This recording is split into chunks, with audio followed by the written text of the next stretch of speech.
आज के वीडियो में हम लोग बात करने वाले हैं क्रोमोसोम के बारे में। इसमें हम फुल डिटेल पढ़ेंगे और जानने का प्रयास करेंगे।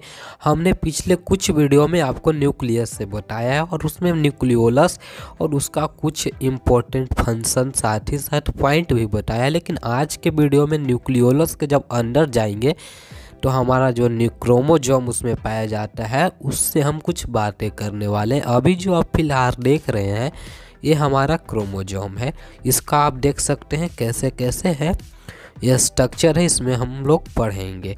और यहाँ पर जितने सारे आपको पॉइंट नज़र आ रहे हैं इस वीडियो में हम लोग सभी को कवर करने का प्रयास करेंगे। इससे पहले आपको क्या करना है, इससे पहले अगर आप मेरे चैनल पर नए हैं तो सब्सक्राइब करना है, लाइक करना है और शेयर करना है। चलिए अब आगे हम लोग बढ़ते हैं। एक और यहाँ पर डायग्राम देख सकते हैं जिससे आपको समझने में आसानी हो सकती है, और डायग्राम से वैसे भी समझने में सभी लोग का आसानी होती है, मुझे भी और आपको भी, उम्मीद करता हूँ। तो चलिए अब स्टार्ट करते हैं। सबसे पहले क्या होता है क्रोमोसोम। चलिए हम अपना इंट्रोडक्शन की तरफ बढ़ते हैं। इंट्रोडक्शन की अगर हम बात करें तो हमारा जो क्रोमोसोम होता है वो कहाँ पाया जाता है, न्यूक्लियस में, ये हम लोग जानते हैं। और एक ऐसा होता है, एक थ्रेड लाइक स्ट्रक्चर होता है। बहुत सारे थ्रेड यानी धागा को अगर एक साथ मिला दिया जाए, मैंने उघरा दिया जाए, उघराना मीन्स कोई भी उसका पार्ट विजुअल नहीं हो कि एक यहाँ से या एक यहाँ से इसका एंड पॉइंट है या ओपनिंग पॉइंट है। जस्ट लाइक वैसे ही हमारा क्रोमोसोम होता है हमारे न्यूक्लियस में, न्यूक्लियोलस में प्रेजेंट होते हैं। और एक कब हमें देखने को मिलता है, जब हमारा सेल डिवीजन होता है। आपने पढ़ा होगा, नहीं तो हम अपकमिंग वीडियो है, मैंने आगे आने वाला वीडियो में हम लोग आपको बताएंगे सेल डिवीजन के बारे में। वहाँ पर मियोसिस, माइटोसिस, एमाइटोसिस की भी हम लोग बात करेंगे। चलिए अगर सेकेंड पार्ट की अगर हम बात करें, सेकेंड पॉइंट की, जो हमारा क्रोमोसोम का पार्ट होता है, टॉप पार्ट मीन्स सराउंडिंग में जो पार्ट होता है उसको टेलोमेयर कहते हैं।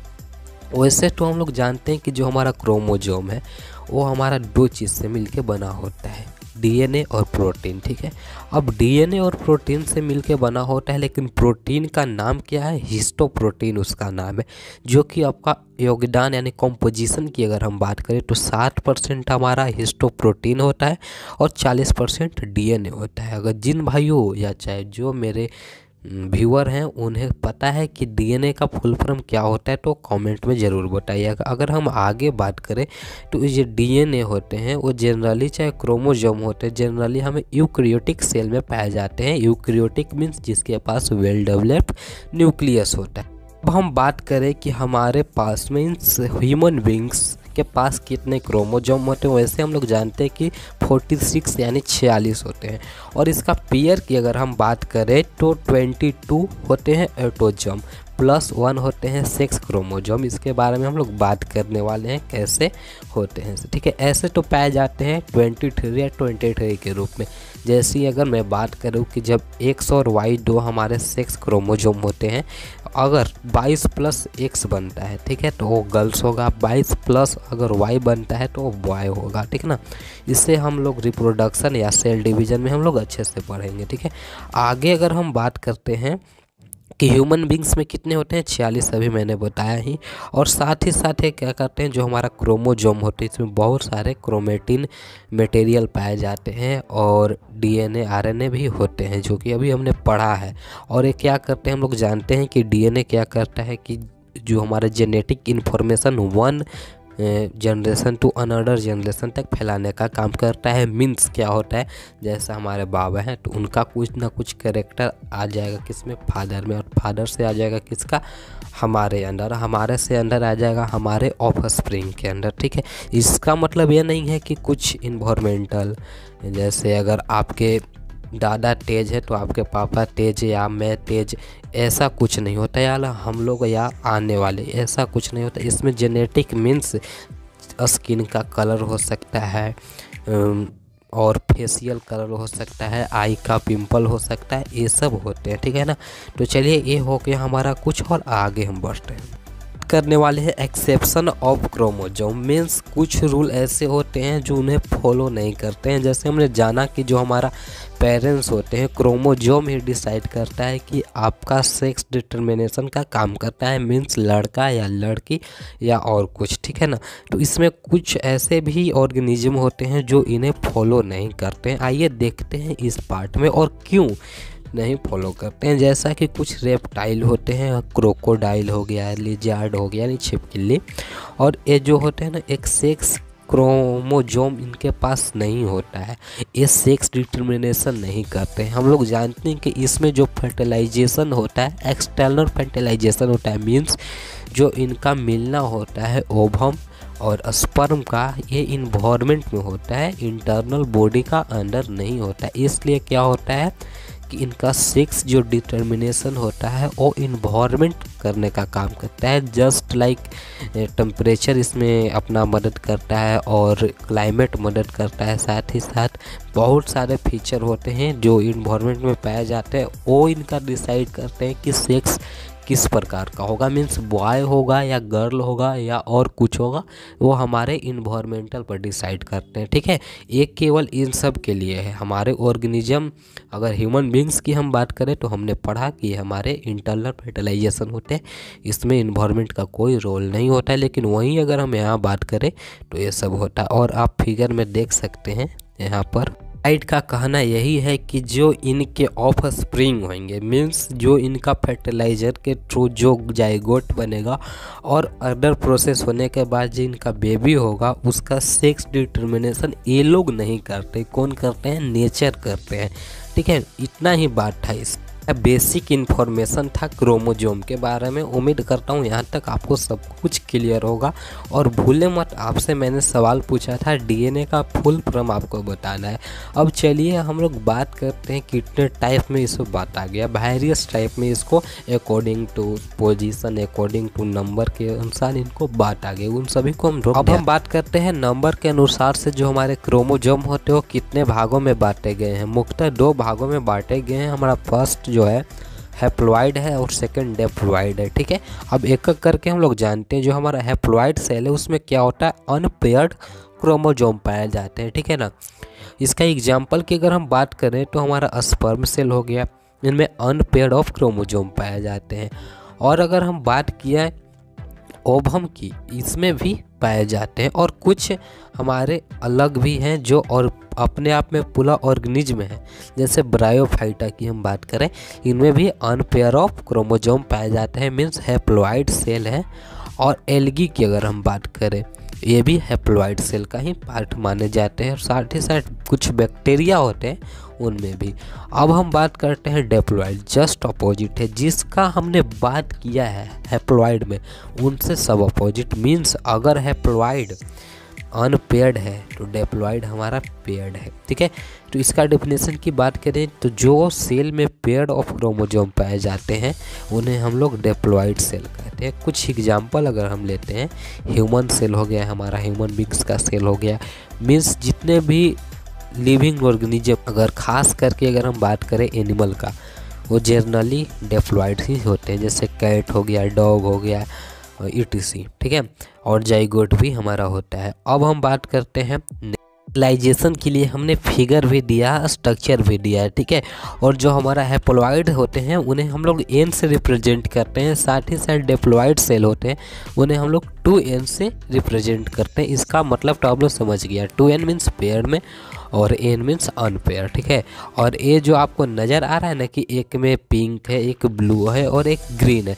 ये केवल क्या है? अनपेयर। इसमें साथ अगर 2-2 रहते तो ना पेयर होते। वहीं अगर दूसरी तरफ आप लोग देखें तो एक लाल है, उसके साथ भी एक पिंक है, यानी वो पेयर में है। एक ब्लू है, उसके साथ भी स्काई ब्लू है। ठीक है ना, तो वो पेयर में। एक ग्रीन है, उसके साथ भी एक लीफ ग्रीन है, वो पेयर में। ये हमारा जो स्ट्रक्चर, इससे आपको अच्छा से समझ में आएगा कि जो पेयर में पाए जाते हैं उन्हें हम लोग डिप्लॉइड कहते हैं और जो अनपेयर होते हैं उन्हें हैप्लॉइड कहते हैं। चलिए नेक्स्ट टॉपिक की तरफ, कुछ बेसिक इन्फॉर्मेशन की हम बात करते हैं। देखिए, क्रोमोजोम को जो अगर डिस्कवरी की बात हम करें तो W फ्लेमिंग ने किया था। इसे आप लोग याद कर सकते हैं शॉर्ट फॉर्म में। कब किया था? 1882 मीन्स 1882 में किया था। अब हम बात करें कि इनका क्वाइन की किया था। क्वाइंस मीन्स इनका नाम कौन दिया था। जैसे हम लोग जानते हैं कि हम लोग जन्म तो कोई और देते हैं और नाम कोई और देते हैं, उसी प्रकार से यहाँ पर इसे आप लोग कह सकते हैं वेल्डेयर ने इन्हें नाम दिया था। अब कब दिया था नाम? 1888 में। ठीक है ना, अब हम बात करते हैं कि जो हमारा क्रोमोसोम होता है वो कब दिखता है, हमने पिछले में बात की थी। वो जब हमारा सेल डिवीजन होता है वहीं पर हम इसे केवल देख सकते हैं, ऐसे हम लोग नहीं देख सकते हैं, ठीक है ना। अब हम बात करते हैं कि इनके कुछ नंबर होते हैं जो कि सभी ऑर्गेनिज्म में इक्वल नहीं पाए जाते। अगर सभी ऑर्गेनिज्म में इक्वल पाए जाते तो काफ़ी टर हमारे जैसे ही मिलते। अगर हमारे क्रोमोसोम 46 है मीन्स ह्यूमन बीइंग का, वही अगर क्रोमोसोम चूहा में भी रहता तो हम और वो दोनों साथ ही दिखते। जितना ऑर्गन मेरे पास होता उतना ऑर्गन उसके पास भी होता। और अनदर एग्जांपल बफेलो के ले लें, टमाटो के ले लें, ओनियन को ले लें। तो अगर 46 होते तो भाई लफड़ा है, वो मेरे ही दिखता, जैसा मैं दिख रहा हूँ वैसा वो भी दिख रहा। तो ऐसा तो नहीं हो सकता है। उसके लिए जितने भी ऑर्गेनिज्म होते हैं उनका सभी का अलग अलग क्रोमोसोम होता है। कुछ इंपॉर्टेंट क्रोमोसोम यहाँ पर मैंने आपको दिखाया है, जो कुछ इस प्रकार है कि जो हमारे ह्यूमन बींग्स होते हैं उनके पास 46 होते हैं। बैक्टीरिया की अगर हम बात करें 112 यानी 112, ठीक है। टमाटो की बात करें 24 और पोटैटो की बात करें 48। और वहीं अगर हम बात करें मैंगो की बात करें तो 40, ओनियन की बात करें तो 16 यानी 60, रेट की बात करें 40। देख सकते हैं हम एग्जाम्पल दिए थे कि ह्यूमन बींग्स में 46 होता है और रेट में कितना होता है 40। अगर दोनों 46 होते तो उनका हाइट कुछ और होता और मेरा हाइट कुछ और होता, उनका ऑर्गेनल कुछ और होता है, मेरा ऑर्गेनल कुछ और होता है, दोनों का मैचिंग करता, सिमिलर दिखता, ठीक है ना। अब आगे हम लोग बात करते हैं कैट में कितना होते हैं, 38 होते हैं। साथ ही साथ यहाँ पर नोट पॉइंट ये है कि कैट और टाइगर में दोनों में सेम होते हैं। 38 उनके पास भी होते हैं और 38 कैट के पास भी होते हैं। इसीलिए बाघ को, शेर को क्या कहा जाता है, बिल्ली कहा जाता है, बिल्ली का मौसी कहा जाता है। ये आपने सुना होगा, ठीक है ना। डॉग में कितने होते हैं, 78 यानी 78 होते हैं। ओफिग्लोसम की अगर हम बात करें तो यहाँ पर कितने सबसे ज़्यादा पाए जाते हैं, ठीक है ना। और अब क्रोमोसोम की बात करें तो 1260 पाए जाते हैं। बेसिक इन्फॉर्मेशन थे हमारे क्रोमोसोम के बारे में अभी तक। अब जो स्टार्ट होने वाला है वही तो मेन है इसका स्ट्रक्चर, ठीक है। स्ट्रक्चर किसका बना होता है, कैसे और मेन पार्ट की हम बात करें स्ट्रक्चर ऑफ क्रोमोसोम करने वाले बहुत सारे पार्ट आते हैं, लेकिन मैं यहाँ पर 3 ही लिया हूँ। फर्स्ट हमारा है पेलिकर, सेकंड मैट्रिक्स है और थर्ड क्रोमेटिड है। इन तीनों को हम लोग जानते हैं और यहाँ पर आप लोग स्ट्रक्चर से भी देख सकते हैं और समझ सकते हैं, लेकिन कुछ एक्सप्लेन कर देता हूँ मैं भी। जो हमारा फर्स्ट है पेलिकर, वो सराउंडेड मेम्ब्रेन होता है, मीन्स आउटर सराउंडेड, जो सेल के बाहर पाए जाते हैं मेम्ब्रेन। जिस प्रकार से हमारे सेल में सेल मेम्ब्रेन होते हैं उसी प्रकार से क्रोमोसोम में जो मेम्ब्रेन पाए जाते हैं उनको हम लोग क्या कहते हैं, पेलिकर कहते हैं, ठीक है। जिस प्रकार से हमारे सेल में साइटोप्लाज्म होते हैं, साइटोप्लाज्म कैसा होता है, जेली लाइक स्ट्रक्चर, उसी प्रकार से हमारे क्रोमोसोम में क्या होते हैं, मैट्रिक्स पाए जाते हैं, जेली लाइक सब्सटेंस होते हैं और ये क्या होते हैं, नॉन जेनेटिक मटेरियल होते हैं, ठीक है ना। अब हम आगे बात करते हैं क्रोमेटिड के बारे में। क्रोमेटिड हमने क्रोमोसोम से ही कुछ रिलेटेड लग रहा है ना आपको, उसी तरह से जिस प्रकार से हमारे क्रोमोसोम थ्रेड लाइक स्ट्रक्चर होते हैं वो भी यही होता है, ठीक है ना। लिंक इन, इसमें क्या होता है कि 2 थ्रेड होते हैं। क्या करते हैं, जब हमारा सेल डिवीजन परफॉर्म करता है कोई भी सेल, तो ये क्या करता है, रेप्लिकेट करने का काम करता है, डीएनए को रेप्लिकेट करता है, ठीक है ना। और जितने भी लॉन्गिट्यूडनल करता है, ठीक है ना, जो हमारे क्रोमोसोम पेयर में पाए जाते हैं उनको अलग अलग रेप्लिकेट करता है। किस फॉर्म में, किस डायरेक्शन में, तो लॉन्गिट्यूडनल डायरेक्शन में रेप्लिकेट करता है, ठीक है। तो ये कुछ हमारे पॉइंट है और इसमें भी कुछ पॉइंट और हैं जो कि अगले स्लाइड में हम लोग पढ़ते हैं। कुछ पॉइंट हम लोग पढ़ने वाले वो इतने इम्पोर्टेंट तो है नहीं, लेकिन इम्पोर्टेंट किसके लिए है, जो अगले स्लाइड में हम लोग पढ़ने वाले हैं उसके लिए इम्पोर्टेंट है। हम बात करते हैं जो हमारे मैट्रिक्स अभी ने पढ़ा, उसमें जो थ्रेड लाइक स्ट्रक्चर पाए जाते हैं और रन पैरेलली करते हैं उसको हम लोग क्या कर, क्रोमैनिमा कहते हैं उसको, ठीक है। 2 और है, प्राइमरी कंसंट्रेशन और सेकेंडरी कंसंट्रेशन। इसका आगे कुछ यूज नहीं है, लेकिन चाहिए इसके बारे में भी कुछ पॉइंट जानते हैं। जो हमारा प्राइमरी कंसंट्रेशन है वो क्या करता है, शेप देने का काम करता है और साथ ही साथ स्ट्रक्चर प्रोवाइड करता है, किसका, साइज शेप रेगुलेट करने का काम करता है। और सेकेंडरी की अगर हम बात करें तो जो हमारे क्रोमेटिड होते हैं उनका कंसंट्रेशन करने का काम करता है, ठीक है ना। जो हमारे प्राइमरी में नहीं होते हैं वो काम क्या करता है, सेकेंडरी कंसंट्रेशन करते हैं। अब आइए हम लोग जानते हैं कि जो हमारा सेंट्रोमियर के आधार पर कहाँ कहाँ प्रेजेंट होता है सेंट्रोमियर, उसके आधार पर 4 भागों में बांटा गया है। और सेंट्रोमियर की पोजीशन के अनुसार से 4 भागों में बांटा गया है। किसको किसको, मेटासेंट्रिक होता है, सब मेटासेंट्रिक होता है, एक्रोसेंट्रिक होता है और टेलोसेंट्रिक होता है। इन सभी चारों को हम लोग जानेंगे एक करके, ठीक है। यहाँ पर आप लोग देख रहे हैं कि जो हमारा सेंट्रोमियर है एक में बीच में प्रेजेंट है और एक में बीच से हल्का सा ऊपर है और एक में उससे भी ऊपर है और एक में सबसे ऊपर है। चलिए इन सभी बातों को हम लोग स्लाइड बाय स्लाइड जानने का प्रयास करते हैं, ठीक है। तो हम फर्स्ट में क्या बात करेंगे, मेटासेंट्रिक के बारे में बात करेंगे। मेटा कोडिंग डिफिनेशन या ऐसे भी हम लोग बात करें तो जिस भी क्रोमोजोम में जो सेंट्रोमेयर अगर मिडिल में पाया जाता है और जो उसका लेंथ होता है वो दोनों को इक्वल में बांटने का काम करता है, इक्वल में डिवाइड करने का काम करता है, वो क्या होगा, वो हमारा मेटासेंट्रिक होगा, ठीक है। और वो दोनों इक्वलों को जो आर्म्स होते हैं उन्हें हम लोग क्या कहते हैं, एक का नाम पी है, ठीक है, अल्फ़ाबेटिकल पी से डिनोट किया जाता है और साथ ही साथ दूसरे का नाम क्यू है, ये भी अल्फ़ाबेटिकल वेरिएबल, ठीक है ना। अब आगे हम बात करते हैं इसका फंक्शन। फंक्शन क्या होता है, जनरली इनका कोई फंक्शन नहीं होता है, मैंने ऐसे ही लिख दिया। फंक्शन इसका पोजीशन के अनुसार नहीं लिख सकते हैं आप लोग भी। फंक्शन क्या होता है, इसका इक्वली पार्ट में डिवाइड करता है, बस इसका यही फंक्शन था। आगे हम लोग बात करते हैं chromosome in which the centromere is slitting away from the middle point. Means कहने का मतलब यह है कि जो हमारा पिछले में बात किया था मेटासेंट्रिक, उसमें मिडिल में पाया जाता है। इसमें क्या होता है कि मिडिल से हल्का सा नीचे या ऊपर, ठीक है ना, दोनों कह सकते हैं, उसको हम लोग क्या कहते हैं, सब मेटासेंट्रिक कहते हैं। इसमें आपको ध्यान देने वाली बात है कि जो छोटा आर्म होता है अगर डिवाइड करेगा तो इक्वल पार्ट में डिवाइड करेगा, ठीक है। तो जो छोटा पार्ट है उसको हम लोग पी से डिनोट करते हैं और जो बड़ा आर्म है, ठीक है ना, उसको हम लोग क्या करते हैं, क्यू से डिनोट करते हैं। तो ये कुछ हमारे थे हमारे सब मेटासेंट्रिक की बात हम करें तो जो पूंछ होता है, पूंछ में समझते हैं लास्ट एंडिंग पॉइंट से हल्का सा नीचे जो सेंट्रोमियर पाया जाता है या कहीं भी आप लोग देखेंगे तो उससे आप लोग समझ सकते हैं कि कौन सा क्रोमोजोम है, ये एक्रोसेंट्रिक क्रोमोजोम है, ठीक है ना।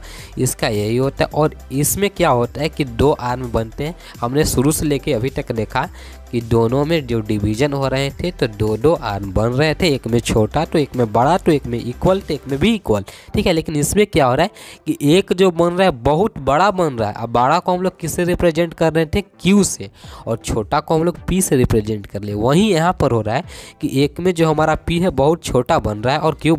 टेलोसेंट्रिक की अगर हम बात करें तो ये क्या होता है, इसमें जो टिप होते हैं यानी एंड पॉइंट है वहीं पर क्या होता है, सेंट्रोमियर पाए जाते हैं, ठीक है। इसमें अगर हम बात करें कि पी होता ही नहीं है, मीन्स पी से हम लोग जो डिनोट करते थे सबसे छोटा पार्ट को, वो यहाँ पर नहीं होता है, इसमें बड़ा पार्ट ही होता है। मीन्स यहाँ पर हम कह सकते हैं कि यहाँ पर क्यू ही केवल पाया जाता है। अब यहाँ पर क्वेश्चन ऐसे भी आ सकते हैं कि इनमें से पी का हाइट आप निकालें तो पी का हाइट तो 0 हो सकता है ना, और क्यू का हाइट क्या हो सकता है, जितना लेंथ है उनका उतना हो सकता है, ठीक है। ये कुछ थे हमारे क्रोमोसोम के बारे में। हमने वीडियो यहाँ पर समाप्त होता है। कुछ लोग यहाँ पहले ही वीडियो को स्किप करके चल गए होंगे और उनके लिए तो ये समझना मुश्किल होगा अगर जो लास्ट तक नहीं देखे हैं, और जो लास्ट तक देखे होंगे उन कुछ ना कुछ वो सीखे होंगे, ठीक है। वो कमेंट में ज़रूर बताएं।